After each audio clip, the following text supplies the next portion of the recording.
Good evening and salutations, my GH fans. I don't know about this episode. I, this episode felt like a filler. I'm just gonna be, I'm just gonna be real. This episode felt like a filler. There is points where Mac isn't there talking to Maxie and Felicia about the fact that Cody could be his son. This is something. This is after a comment that Maxie made saying, "Well, listen, if I wasn't with Austin, I may be sitting there looking at Bell certain, Cody a certain way." And Felicia was like, "No, no, you can't do that." And Maxie was like, where did that reaction come from?" And Felicia just straight up said, "Well, you know what? There's a good chance that Mac could be his father." So you talk about that. They go into a little bit more history with Dominic and Leopold and just how much of a terrible, awful human being that he was.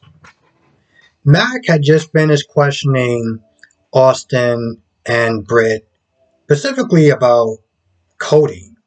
Questioned Austin about Cody, but Austin was like, "Yo, she know him more than I do. Why don't you sit there and talk to her?"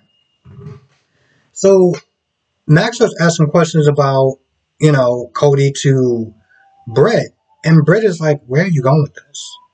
Because she knows a little bit of history. She's like, "Are you fishing for information? What's going on?"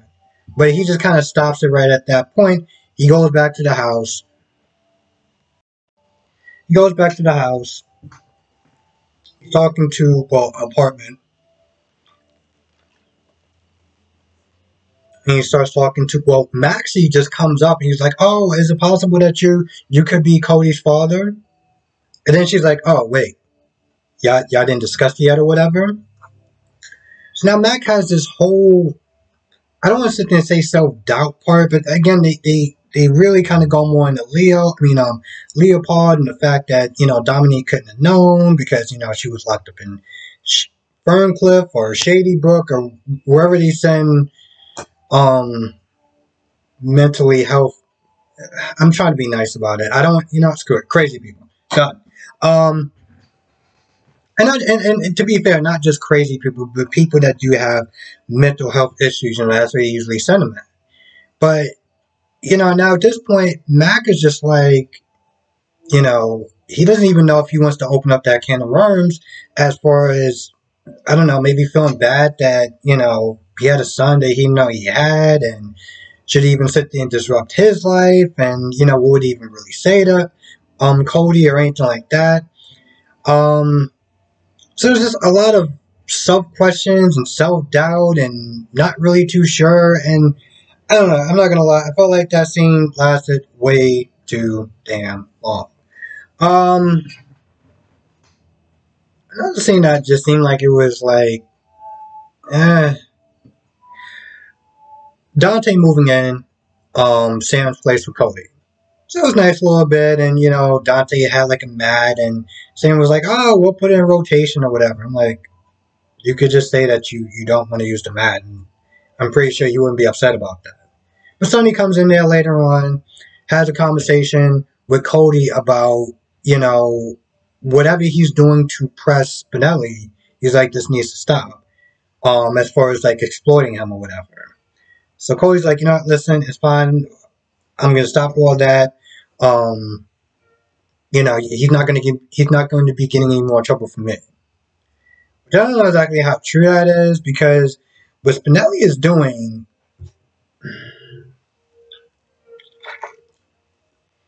part of it just doesn't even seem like that would be Spinelli's. Well, and I guess in reality, Spinelli has always been a hacker, has always been doing stuff like outside the law or whatever. But see, when Spinelli said, I was gonna sit there and say that seems kind of out of character. But the thing is, yeah, he was doing that in his younger days. That's before he had a child. Yeah, he was working with Sonny and Jason or whatever, and, doing little odd jobs here and there, but it wasn't on a level of data mining and hacking people's like privacy and stuff like that. He wasn't doing it on that level. So I don't understand. Like, I feel like it's just kind of unnecessary at this point. It's like maybe before he had, you know, Georgie, I can see him doing something like that. But I don't know. They're giving them story, so I guess it's something. I mean, granted, it took so long to finally figure out what it was that Cody was blackmailing them for, but whatever. Anyway, seeing that Sonny got him to back down at least for now until he runs into Spinelli and you have to give him something to do. Okay, this is something that I read in the comment section, and I was, when I'm doing these reviews, I kind of go over, this, that, recapping, and somehow this was a giant thing that I just missed. Why is Lucy still trying to flirt with Victor for? Anna already has the information that she needed to get from Valentine. The whole point of blackmailing Lucy was to try to get information that Valentine wasn't telling her. But now Anna knows all of the stuff that Valentine knows. Valentine told her everything. So there's no reason why she needs to still be stringing him along and everything. And it got to a point where this was kind of a weird scene. Lucy still got it going on, okay? Let's just be real. Lucy still got it going on. I don't know if it's her workout ethic, if it's her genes. I don't know. That woman still got it going on, okay? Victor is, massaging her, whatever, with, sunscreen and everything like that. And, because the pool boy was doing it first, and he started doing it. Then she started talking about consent. And then he still kept doing it like that wasn't a hint to, stop touching me. So, part of the scene just seemed like it was, I don't know, it was a little uncomfortable to sit there and watch. Him just kind of putting his paws all over her and everything like that. And I do say pause because once he said consent and things of that nature, that should have been automatically clicked, like, all right, you know what?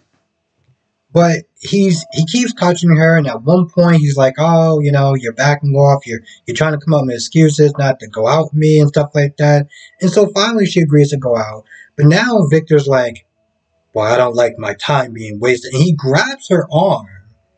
And he's like, I don't like my time to be wasted.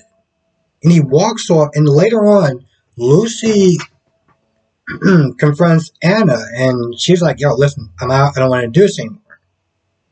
Now again, she doesn't really have to do this because Anna has all the information that she needs. But for some odd reason, because we got to keep this plot going, Anna's like, no. You just do this one more thing, and I'll get all the information that I need. What other information do you need? I don't understand that. I don't really. For a woman that keeps into saying, I'm not going to put you in any danger, put you in any crosshairs or anything like that, you're getting this black book from Robert, okay? You and Valentine are working together to take down Victor. Why even bother to put her in the crosshairs at this point? I think that's the part where I was sitting there watching until I was just like, this is, not only is it just him coming across as a creep, but this is so unnecessary. But, since this episode felt like a filler anyway, I guess it was like, you know what, almost everything else in this episode was unnecessary, so why should I be bothered by this at this point? And one of the things that I did notice when I was watching Sam, Dante, and Sonny, and Sonny was all like, oh, I love you guys and everything like that. I'm like, be really think about this whole dynamic that Sam had a baby with Sonny? I mean, granted, they lost a child, but she had a baby with your dad. None of this is off-putting, right? Like this is just what is it, a typical Wednesday for you? I don't understand. Like I just I looked at all three of them and they're smiling, and I'm just like, yeah, there's nothing that seems uncomfortable about this situation at all. Valentine came to tell Alexis that he wanted her to point the cops in a different direction other than the Cassidines, other than Nicholas. And Alexis is like, this doesn't make any sense. Why, at first Alexis is like, listen, if Victor wants me to do something, he needs to sit there and come here himself. He shouldn't be using you as an errand boy to do it. Valentine was all like, oh, well, I'm doing it for the family and stuff like that. And Alexis is like, since when did you actually care about the family? Or, Nicholas or Ava? Like, when did you start caring about those people? Oh, wait, never. I mean, we go a couple of years back, he shot Nicholas out of a window. Okay? That's when he actually thought that he was a Cassadine. Before he found out that he wasn't, and then he found out that he was. But at some point, you knew he was blood related to you, and you shot him out of a window. And you want her to sit there and believe that the same nephew that you shot out of a window, now you're just doing it for family? But, the one thing, I mean, the one thing that I can sit there and appreciate about the scene is their friendship. Because even when he wasn't a Cassadine, or, for a while, he still had a good connection. He still had a good friendship with Alexis. And that's something that I've noticed. That's something that I've noticed, like with these soap operas and stuff like that. Because there's a lot of times I'll be like, oh, I don't really ship these two people together. I don't really care about, this person being with that person. But when it comes towards friendships, there are certain people, there are certain friendships that I just love seeing on screen. You got Days, you got, at the time you had Jake and you have Ben. You also have Xander and you have Jack. So I really appreciated watching on screen just their banter and their relationship that Alexis and Valentine has. Because despite all the terrible stuff that Valentine did to Nicholas and everything like that, they still have a good friendship. So that's something that I like seeing on screen. So when Austin left, he went to his appointment, who was Mason. And Mason, once again, is like, yo, you got to go back home. You got to come back home. Now, apparently, it's this woman that is running the show with, I guess, how many people that, she got in her pockets or whatever. And she wants them to come back home. She wants them to come back to the fold. And he's just like, I'm not doing it. He's just not doing it. Now, there's a point where Britt comes in there. And, Mason, well, Britt is like, who is this? And, Mason's like, oh, that's my cousin or whatever. And he walks off. Now, Austin's lies are starting to catch up with him.